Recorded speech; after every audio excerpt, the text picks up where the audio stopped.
சக்தி வந்து பொன்னியை பாட சொல்கிறாரு. பொன்னி வந்து ரொம்ப பயந்து போகிறாங்க. இருந்தாலும் வந்து கண்ணை கட்டி இருக்கிறதால பொன்னி வந்து பாடு பொன்னினோன்னே சரின்னு சொல்லிட்டு பொன்னி வந்து பாட ஆரம்பிக்கிறாங்க. கொஞ்சம் பயப்படவே இருக்காங்க.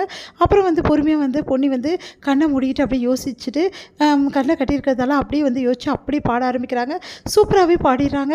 உடனே வந்து கைத்தட்டல் வருது. என்ன ஒரே ஒரு கைத்தட்டல் மட்டும் வருதே அப்படின்னு சொல்லிட்டு அந்த துணியை விலக்கி பார்க்குறாங்க. கண்ணந்த துறையை பார்த்தா சக்தி போட்டு நின்று கைத்தட்டிட்டு இருக்காரு. பார்த்தா ஆடியன்ஸ் யாருமே கிடையாது. என்ன சக்தி யாருமே இல்லை அப்படின்றாங்க. உண்மையிலே யாருமே கிடையாது. நான் சும்மா கிளாப் பண்ணுற மாதிரி வந்து ஆடியோ தான் செட் பண்ணேன். மற்றபடி வேறு ஒன்றுமே கிடையாது. உன்னை வந்து கஷ்டப்படுத்துறதுக்காக உன்னை கூட்டிகிட்டு வரல பொன்னி. உனக்கு ஒரு கான்ஃபிடென்ட் கொடுக்க தான் கூட்டிகிட்டு வந்தேன். இப்போ பார்த்தியா யாருமே இல்லைன்னு நினச்சிக்கிட்டா கண்டிப்பாக உன்னால் பாட முடியும். அப்போது கண்ணை மூடி நீ பாடினா கண்டிப்பாக உன்னால் வந்து இதில் வந்து ஜெயிக்க முடியும் அப்படின்னோடனே சக்தி அப்படின்னு சொல்லிட்டு ஓடி வந்து கட்டிக்கிறாங்க. சரி விரு பொன்னி சரியாயிடுவேன் அப்படின்னு சொல்லிட்டு அவரும் தேத்தி கொடுக்குறாரு. அடுத்து வந்து வீட்டில் உள்ளவங்களாம் கல்யாணம் எப்படி நடந்தது எல்லாத்தையும் பற்றி கேட்குறாங்க. ரொம்ப ரொம்ப நல்லா நடந்தது, நிறைவாக இருந்தது அப்படின்லாம் வந்து பேசுகிறாரு சக்தி. அதெல்லாம் கேட்டு பொன்னி அப்படி சிரிச்சுட்டு உள்ளே போகிறாங்க. இதை பார்க்குற பிரீத்திக்கு செம கடுப்பாக இருக்குது. எல்லாருக்குமே வந்து உஷாவோட கேங்குக்கும் கடுப்பாக இருக்குது.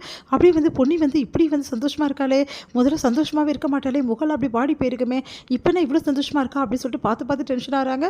இதுக்கெல்லாம் காரணம் சக்தி தான் அப்படின்னு சொல்லிட்டு பார்க்குறாங்க. அடுத்து வந்து இங்கே என்ன பண்ணுறாங்கன்னா வந்து பவானியோட ஃப்ரெண்டோட பர்த்டே பார்ட்டிக்கு எல்லாருமே கிளம்புறாங்க. பிரீத்தி நீ கூட வரணும் அப்படின்னோடனே பிரீத்தி முதல்ல மறுக்கிறாங்க. அதுக்கப்புறம் கூப்பிட்டோன்னா சரி ஓகே நீங்களும் என் குடும்பத்தோட ஒரு ஆள் தான் அப்படின்னு சொன்னோன்னே ரொம்ப சந்தோஷமாக பிரீத்தியும் கிளம்புறாங்க. அடுத்து எல்லாருமே வந்து பர்த்டே பார்ட்டிக்கு போனாங்க. ஆனால் பொன்னியை மட்டும் பவானி எவ்வளோ கூப்பிட்டு பார்க்குறாங்க. பொன்னி வந்து எனக்கு ரொம்ப பயமாக இருக்குது, நான் வரல அப்படின்ற மாதிரி சொல்லிடுறாங்க.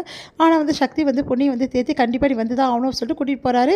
இங்கே வந்து என்ன பண்ணுறாங்க, பர்த்டே பார்ட்டி நடந்துட்டுருக்கு. எல்லாருமே வந்து சந்தோஷமாக இருந்துட்டுருக்காங்க. பாட்டு பாட ஜெயாவை சொல்கிறாங்க. ஆனால் வந்து சக்தி வந்து எழுந்து நின்று இந்த வாட்டி எங்கள் அம்மா பாட மாட்டாங்க, எங்கள் அம்மாவுக்கு பதில் பொன்னி பாடுவா அப்படின்னு எல்லாம் அதிர்ச்சி அடைகிறாங்க.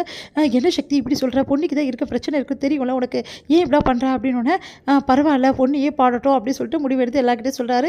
சரி ஓகே உங்கள் குடும்பத்துலேருந்து ஒரு ஆள் இருந்தால் போதும் அப்படி சொல்கிறாங்க.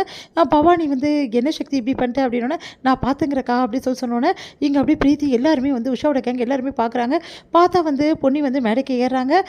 பொன்னி வந்து என்ன பண்ணுறாங்க, கண்ணை மூடிக்கிட்டே அப்படியே வந்து பாட்டு பாட ஆரம்பிக்கிறாங்க. எல்லாருமே ரசிக்க ஆரம்பிக்கிறாங்க. பொன்னியா இது இவ்வளோ சூப்பராக பாடுறாளே அப்படின்னு சொல்லிட்டு எல்லாருமே பார்க்குறாங்க. சிவானி பாப்பாவும் வந்து ரொம்ப சந்தோஷப்பட்டு கிளாப் பண்ணிட்டு இருக்கா. எல்லாருமே சந்தோஷமாக வந்து பார்த்துட்டு இருக்காங்க. ஜெயா பிரீத்தி அப்புறம் உஷாவோட கேங் எல்லாருமே அதிர்ச்சி அடைகிறாங்க. பொன்னியா இப்படி பாடுறதுன்னு சொல்லிட்டு பொன்னி அவ்வளோ அழகாக தத்துருவமாக செமையாக பாடுறாங்க.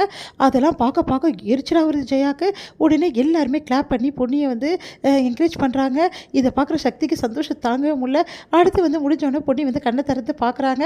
பார்த்தா எல்லாருமே சந்தோஷமாக கை தட்டிட்டு இருக்காங்க. பொன்னிக்கு அப்படியே ஆனந்த கண்ணீரே வந்து உடனே ஓடி போயிட்டு சக்தி வந்து அப்படியே ஹக் பண்ணி பொன்னியை வந்து கங்க்ராட்ஸ் பண்ணுறாரு.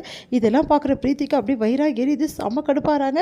உடனே வந்து நம்ம பொன்னியா இது எப்படி பாடிட்டா, உண்மையிலே சூப்பர் பொன்னி நீ அப்படின்னு சொல்லிட்டு பவானி பாராட்டுறாங்க.